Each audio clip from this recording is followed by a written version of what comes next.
Hello everyone, welcome back to Tamil Taravu channel. இன்னைக்கு நம்ம ஒரு இங்கிலீஷ் லிட்ரேச்சர் போயம் அதனுடைய தமிழ் சம்மரி பார்க்க போறோம். The name of the poem Dolphin by Carol Ann Duffy. இவங்க ஒரு ஃபீமேல் poet. இவங்களோட பர்த் பிளேஸ் என்னன்னா ஸ்காட்லாந்து. பட் ஆனா இவங்க பிரிட்டன்ல இங்கிலாந்துல செட்டில் ஆனதுனால இவங்கள பிரிட்டிஷ் poet அப்படிங்கிற டைட்டில் தான் இவங்களுக்கு இருக்கு. இவங்களோட ரொம்ப ஸ்பெஷல் குவாலிட்டி என்ன அப்படின்னா இவங்க தான் first woman poet laureate of Great Britain. So Britain உடைய first women poet laureate இவங்க தான். Poet laureate அப்படின்னா ஒன்றும் இல்லை, நம்ம ஒரு அரசவை அப்படின்னு இருந்தா தலைமை புலவர் அப்படின்னு சொல்லுவோம் இல்லையா, அந்த மாதிரி இது ஒரு ரொம்ப ஸ்பெஷலான இம்பார்ட்டண்டான டைட்டில். ஸோ இப்போ நம்ம போயத்துடைய ரீடிங் அண்ட் தமிழ் சம்மரிக்கு போகலாம். Now let's read the poem. The Dolphin, stanza 1. World is what you swim in or dance. It is simple. We are in our element, but we are not free. Outside this world, you cannot breathe for long. The other has my shape, the other's movement form my thoughts, and also mine. There is a man, there are hopes, there is a constant flowing guilt. Now let's discuss the summary of the poem The Dolphin, stanza 1.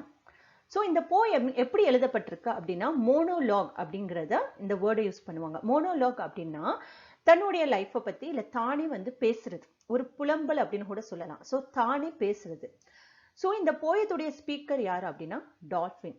இந்த poem மூலமா poet ரொம்ப அழகான ஒரு message இந்த வேர்ல்டுக்கு கொடுக்குறாங்க. So பெரும்பாலும் நாம சர்க்கஸ்ல பார்ப்போம் இல்லையா, சர்க்கஸ் இல்லைன்னா தீம் பார்க் அப்படிலாம் பார்க்கும்போது சில இடங்கள்ல டால்ஃபின் ஷோ நடக்கும். ஸோ நமக்கு இங்க இருந்து பார்க்கும்போது அது ரொம்ப சந்தோஷமா விளையாடுற மாதிரி இருக்கும், நமக்கு ரொம்ப சந்தோஷமா இருக்கும் அதை பார்த்து.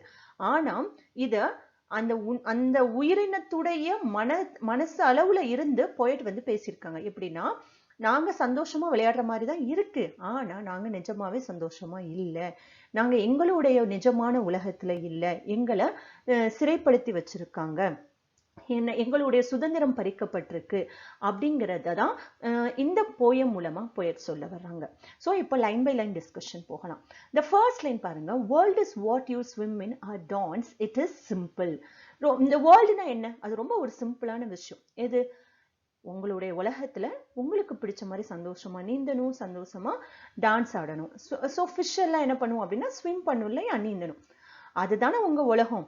சரி, we are in our element, நாங்க தண்ணில தான் இருக்கோம், அவங்களோட உலகம் எது, water.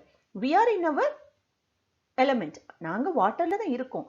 but we are not free, ஆனா நாங்க சுதந்திரமா இல்லையே. outside this world you cannot breathe for long. இதுதான் எங்களோட உலகமா இருக்கு, இந்த உலகத்தை விட்டு நாங்க போனோம்னு நினைச்சோம் அப்படின்னா எங்களால வாழ முடியாது. ஏன் அப்படின்னா இது என்ன சொல்லுதுன்னா, ஒருவேளை இதை விட்டு நம்ம தப்பிச்சு நம்ம கடலுக்கு போயிடலாம் அப்படின்னு அது வெளியே வந்ததுன்னா அதுக்கு லைஃப் முடிஞ்சிடும் இல்லையா, அதை தான் அது மீன் பண்ணுது. So the other has my ship. So இந்த டால்ஃபின் அதோட கூட இருக்கிற இன்னொரு டால்ஃபினை பார்த்து கூட சொல்லுது, என்ன மாதிரியே இங்க இன்னொரு டால்ஃபின் இருக்கு. the others movement forms my thoughts. So அதுவும் ஒரு டால்ஃபின் இன்னொரு டால்ஃபின் அது வந்து பேசும் இல்லையா, அதுக்கு கம்யூனிகேஷன் ஸ்கில் இருக்கு. ஸோ அதனுடைய மூமெண்ட்ஸ்ல இருந்து தெரியுது அதுவும் என்ன மாதிரி தான் நினைக்குது போல. அண்ட் ஆல்சோ மைண்ட், என்னுடைய தாட்ஸை அதுவும் சொல்ற மாதிரியே இருக்கு. there is a man. so there is a man, அந்த டால்ஃபின் ஷோல எல்லாம் அந்த டால்ஃபினை கண்ட்ரோல் பண்றதுக்கு ஒரு ஆள் இருப்பார் இல்லையா, ஒரு கோச் இருப்பாரு. ஸோ அதை தான் இது சொல்லுது, there is a man, there are hoops. அவர் ஒரு ஹூப்ஸ், அந்த டால்ஃபின் அந்த ரிங் மாதிரி வச்சிருப்பாங்க இல்லையா, அதை கண்ட்ரோல் பண்ணிருக்கு, அதை வச்சுட்டு ரெடியா இருக்காரு. there is a constant flowing guilt. guilt அப்படின்னா குற்ற உணர்ச்சி அப்படின்னு சொல்லுவாங்க, கான்ஸ்டன்ட்னா கண்டினியூஸா. ஸோ எங்களுக்குள்ள ஒரு விதமான குற்ற உணர்ச்சி இருக்கு, நாங்க எல்லாமே கரெக்டா பண்றோம், பட் ஆனா நாங்க பண்றது சரிதானா, எங்களுடைய உலகத்துக்கு நாங்க நியாயமா தான் இருக்கிறோமா அப்படின்னு தெரியல அப்படிங்கிற பாயிண்ட் ஆஃப் வியூ இந்த லைனை எடுத்துக்கலாம். இல்லைன்னா அது வந்து அந்த மனுஷனை சொல்ற மாதிரியும் எடுத்துக்கலாம்.